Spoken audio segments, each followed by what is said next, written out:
2022 പുറത്തിറങ്ങിയ കടുവ, ജനഗണമന, ഗോൾഡ് എന്നീ സിനിമകളുടെ പ്രതിഫലം സംബന്ധിച്ച വിവരങ്ങൾ നൽകണമെന്നാണ് ആദായനികുതി വകുപ്പ് നോട്ടീസിൽ ആവശ്യപ്പെട്ടിട്ടുള്ളത്.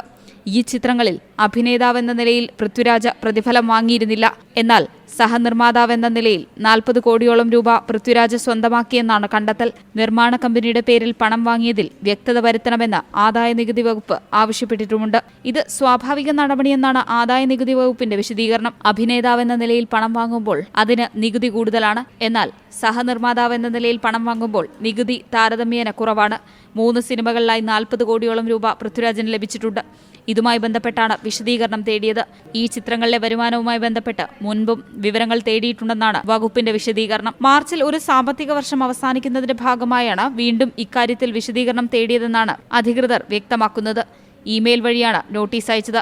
നേരിട്ടോ അല്ലാതെയോ ഏപ്രിൽ 29-നകം വിശദീകരണം നൽകണമെന്നാണ് നിർദ്ദേശം. Zee Malayalam news, Kochi. പുതിയ വാർത്തകളും വിശേഷങ്ങളും ഇനി വിരൽ തുമ്പിൽ. എല്ലാ ഡിജിറ്റൽ പ്ലാറ്റ്ഫോമുകളിലും ഇപ്പോൾ സീ മലയാളം ന്യൂസ് ലഭ്യം.